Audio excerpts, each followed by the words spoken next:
இன்ஸ்டண்ட்டாக கருப்பு கவுனி உளுந்து கஞ்சி எப்படி செய்யுதுன்னு பார்ப்போம். 1 கப் கவுனி அரிசி, 1/4 கப் தோல் உளுத்தம்பருப்பு எடுத்திருக்கேன். நீங்கள் ரெண்டும் ஈக்குவல் அமௌண்ட்டாக வேணாலும் எடுத்துக்கலாம். கருப்பு கவுனி அரிசிக்கு பதிலாக உங்களுக்கு விருப்பமான பாரம்பரிய அரிசி ரகம் எது வேணாலும் யூஸ் பண்ணிக்கலாம்.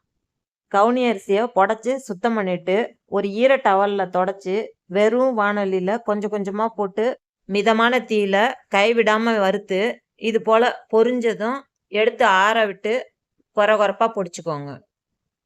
இதை ஏர்டைட் பாக்ஸில் போட்டு வச்சுக்கிட்டிங்கன்னா 2 மாதம் வரைக்கும் கெட்டு போகாது.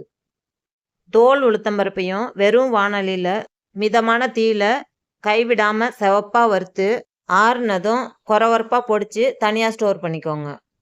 அரிசி உளுந்து ரெண்டையும் பொடி பண்ணி தனித்தனியாகவே ஸ்டோர் பண்ணிக்கோங்க.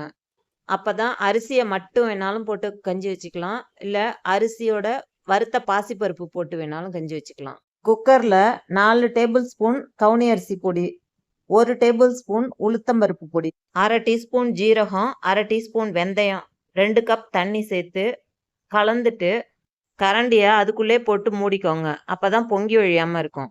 குக்கரை மூடி மிதமான தீயில 3 விசில் விட்டுக்கோங்க. ஸ்டீம் அடங்கினதுக்கப்புறம் எடுத்து கட்டி இல்லாமல் கரைச்சிட்டு நல்லா ஆறுனதும் மோர், பொடியாக அரிஞ்ச வெங்காயம், விருப்பம்னா மாங்காயும் பொடியாக அரிஞ்சு சேர்த்துக்கலாம். தேவையான அளவு உப்பு சேர்த்து கலந்து மோர் கஞ்சியாகவும் குடிக்கலாம்.